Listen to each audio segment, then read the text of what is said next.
Halo semua, ketemu lagi dalam probabilitas dan statistika. Kali ini kita akan belajar mengenai ANOVA atau Analysis of Variance.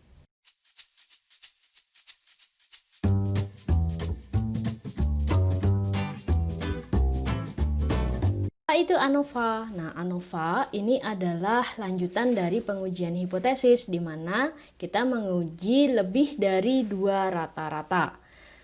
Nah, konsep dari menguji lebih dari dua rata-rata adalah menguji apakah varians dari tiga populasi atau lebih itu sama atau tidak. Tujuan perkuliahan kita kali ini adalah untuk membuat kalian bisa dengan tepat menjelaskan bagian-bagian dari ANOVA satu arah, kemudian ketepatan menggunakan Excel untuk menyelesaikan permasalahan dengan ANOVA. Nanti akan ditambah sedikit dengan menggunakan software R pada bagian praktikum. Oke, ANOVA. Apa itu ANOVA? Ya, ANOVA itu adalah sebuah analisis yang digunakan untuk varians, di mana dapat digunakan untuk menganalisis perlakuan dari suatu percobaan. Nah, percobaan statistika memiliki arti yang luas berkaitan dengan ruang sampel yang pernah kita bahas kemarin. Nah, sedangkan percobaan yang dapat dianalisis dengan ANOVA berkaitan dengan bagaimana data respon atau variabel yang diamati bergantung pada level-level perlakuan. Misalnya, pengaruh dosis pupuk terhadap hasil panen. Nah, pengaruh algoritma terhadap kecepatan running suatu program ataupun pengaruh metode penjualan terhadap pendapatan. Jika tabel ANOVA menghasilkan keputusan tolak H0, jadi analisis ANOVA ini nanti akan berbentuk sebuah tabel ANOVA yang kita gunakan untuk sebagai tabel bantu apakah kita menerima atau menolak H0. Nah, jika tabel ANOVA menghasilkan keputusan tolak H0, maka seharusnya dilakukan uji perbandingan selanjutnya atau yang disebut sebagai uji lanjutan. Untuk apa? Untuk mencari di mana level-level yang paling optimum. Ya, bisa minimal atau maksimal gitu ya. Homogenitas atau kesamaan ragam dalam dan normalitas data adalah asumsi dalam ANOVA maupun nanti di selanjutnya ada bab mengenai regresi. Oke, ANOVA digunakan untuk menguji rata-rata ya suatu kelompok atau lebih ya melalui suatu variabel dependent atau Y atau respon. ANOVA digunakan untuk menguji rata-rata satu kelompok atau lebih melalui suatu variabel dependent atau bisa juga lebih dari satu variabel dependentnya yang berbeda secara signifikan atau tidak. Nah, ANOVA dibagi menjadi one way ANOVA apabila ya hanya ada satu faktor saja. Nah, satu faktor ini nanti dibagi menjadi beberapa level, ya level 1, level 2, level 3 dan seterusnya. Nah, merupakan analisis percobaan RAL atau rancangan acak lengkap. Contoh, apakah rata-rata ulangan berbeda berdasarkan klasifikasi sekolah? Jadi faktornya di sini adalah klasifikasi sekolah ya. Klasifikasi sekolah. Ya, kemudian levelnya itu adalah misalnya di sini sekolah yang ada di desa misalnya atau sekolah yang ada di kota atau sekolah yang ada di ibu kota suatu provinsi. Nah, jadi levelnya itu adalah bagian-bagian dari faktor itu tadi sebenarnya ya. Kemudian apakah kekuatan tensil mempengaruhi persentase berat cotton di dalam kain? Ya, kemudian two-way ANOVA. Nah, apabila lebih dari dua faktor ya, maka sebagai pengembangan dari uji T-Pirate maka dibentuklah rancangan acak kelompok. Ya, ini bagian dari ANOVA juga tapi disebut sebagai two-way ANOVA. Contohnya, apakah rata-rata ulangan berbeda klasifikasi sekolah dan kelompok penelitian. Jadi selain faktor pertama adalah klasifikasi sekolah, faktor kedua itu adalah kelompok penelitian. Nah, misalnya kelompok penelitian pelajaran IPA, ya, pelajaran matematika dan pelajaran IPS misalnya. Jadi selain tempatnya ada di mana, ya, klasifikasi sekolahnya, di sini sekarang ke kelompok penelitiannya juga diteliti. Itu akan dianalisis dengan RAK atau two-way ANOVA, ya. Nah, multivariat ANOVA ini berkaitan dengan ini tadi. Apabila variabel dependent atau Y atau responnya itu lebih dari satu. Nah, model dari data populasi untuk ANOVA itu adalah data XIJ, ya, I menyatakan banyaknya data, ya, atau banyaknya ulangan, ya, sedangkan K itu menyatakan banyaknya perlakuan. Ya, jadi N itu menyatakan banyaknya ulangan dan K itu menyatakan banyaknya perlakuan atau level-level dari perlakuan. Ya, jadi indeks datanya itu ada dua, indeks I dan indeks J. Indeks I menyatakan ulangan dan indeks J menyatakan banyaknya level atau urutan perlakuan. Nah, XIJ artinya adalah data ke ulangan I dari populasi ke J. Ya, mu adalah rataan dari semua data, kemudian alfa itu adalah pengaruh perlakuan. Nah, setiap pengamatan itu mempunyai error. Di sini dinyatakan sebagai epsilon IJ, ya, atau EIJ. Di situ adalah error atau galat dari sebuah percobaan. Nah, ini adalah struktur datanya dengan K sampel acak. Ya, di sini level perlakuannya ada K, ya, bisa 3, bisa 4, bisa 5 dan sebagainya. Dan ulangannya adalah ke bawah, ya, ada banyaknya ulangan ke bawah. Strukturnya bisa dibalik-balik, ya, tapi kita harus paham mana yang jadi ulangan dan mana yang jadi level perlakuan. Nah, nanti XIJ ini dijumlah berdasarkan level, ya, ataupun dijumlah ke samping di sini berdasarkan ulangan, atau pada dua faktor berarti dijumlah ke samping dan dijumlah ke bawah. Oke.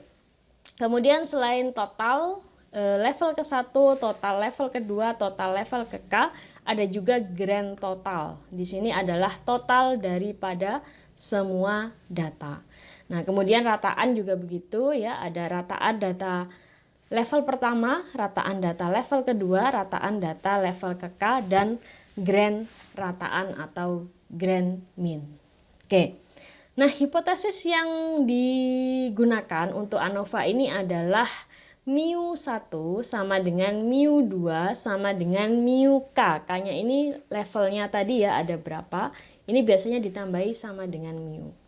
Dan H1-nya adalah, ingat, diawali dengan kata paling sedikit. Dua di antara rataan tersebut tidak sama. Nah, artinya apa? Ya, mu I tidak sama dengan mu, di mana I-nya bisa 1, 2, 3, sampai K. Bisa saja yang berbeda itu mu1, bisa saja yang berbeda itu mu2, bisa saja yang berbeda itu adalah mu3. Gitu. Nah, jangan menuliskan seperti ini, ya, karena ini adalah penulisan yang salah. Kenapa? Karena tidak harus semuanya berbeda. Cuman dua saja yang beda berarti ANOVA-nya sudah tolak H0. Oke, nah komponen-komponen dalam ANOVA itu ada JKT atau jumlah kuadrat total, kemudian ada JKG atau jumlah kuadrat galat, dan JKA atau jumlah kuadrat agregat atau disebut sebagai perlakuan tadi. Nah, rumusnya kalau JKT itu adalah data tadi dikurangi grand rata-rata dikuadratkan, dijumlah ke samping, dijumlah ke bawah, ya, sama-sama dijumlah semuanya. Itu namanya jumlah kuadrat total. Nah, kalau jumlah kuadrat perlakuan itu adalah rataan berdasarkan level dikurangi dengan grand total dikuadratkan. Sedangkan galat itu adalah data dikurangi dengan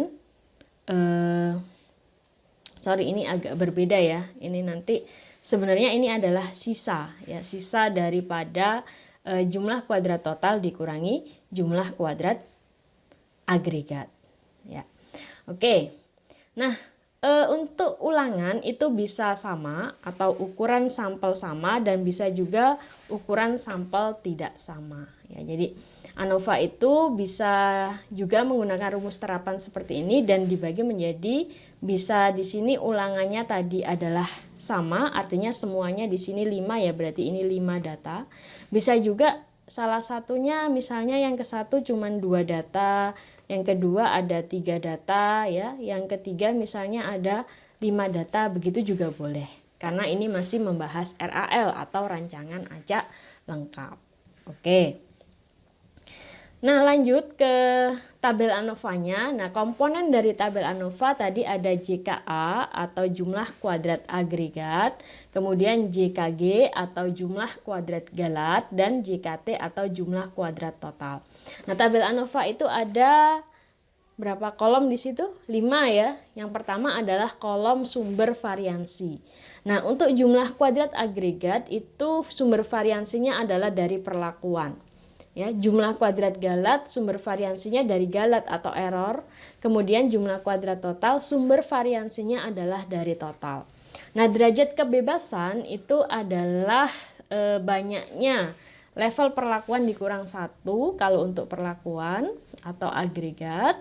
Ya, kemudian K dikali N-1 ya, itu kalau derajat bebas untuk galat, dan untuk total adalah N kali K dikurang 1 atau semua data dikurang dengan 1. Nah, setelah kita tahu jumlah kuadrat, kita tahu derajat bebas, maka rataan kuadrat atau mean square ya. Nanti ada mean square agregat dan mean square galat gitu, atau agregat disebut juga dengan between ya. Ya, kemudian kalau galat itu disebut sebagai in between. Jadi keragaman itu ada yang keluar antar perlakuan dan ada yang ke dalam, yaitu ke galatnya. Nah, maka rataan kuadrat itu adalah jumlah kuadrat dibagi dengan derajat bebas. Nantinya F hitung itu adalah kuadrat tengah agregat atau mean square agregat dibagi dengan kuadrat tengah galat. Oke, di sini contoh. Ya, dosis pupuk itu ada 3, 2 kg, 3 kg, dan 4 kg. Diberikan kepada 9 petak sawah secara acak. Ya, ada 9 petak sawah diberikan secara acak di situ.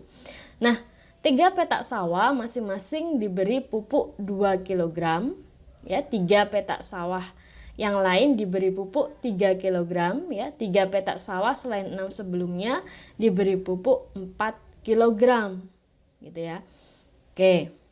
Nah, jadi masing-masing 3 itu diberi dosis pupuk yang beda. Dosis pupuk 2 kilo, 3 kilo, dan 4 kilo. Nah, dosis pupuk 2 kg merupakan level 1 dari perlakuan dosis pupuk. Ya, dosis pupuk 3 kg merupakan level kedua dari faktor dosis pupuk. Dan dosis pupuk 4 kg merupakan faktor ketiga dari perlakuan dosis pupuk. Ya.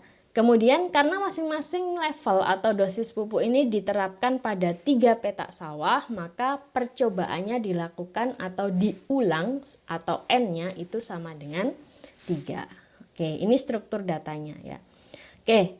Nah, YIJ atau di sini XIJ ya, X11, X12, X21 itu artinya adalah hasil panen ya. Nanti yang diukur responnya itu adalah hasil panennya. Misalnya ya, kalau yang dosis pupuknya 2 kilo pada sawah pertama dapat 3 ton gitu ya.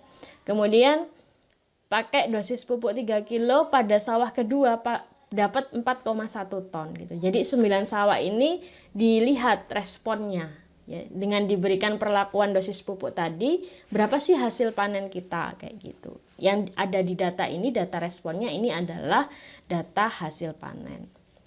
Nah, hipotesisnya adalah H0-nya rata-rata hasil panen dengan dosis pupuk adalah sama, atau dapat ditulis sebagai μ1 sama dengan μ2 sama dengan μ3. Sedangkan H1-nya adalah minimal 1, rata-rata hasil panen dari dosis pupuk tersebut berbeda dengan yang lain. Gitu ya. Bisa paling sedikit 2 beda atau minimal 1 yang berbeda dengan yang lain. Itu kan kalimat yang sama. Oke. Nah, untuk membuat tabel ANOVA maka kita perlu menghitung JKT ya, kemudian JKA, kemudian JKG.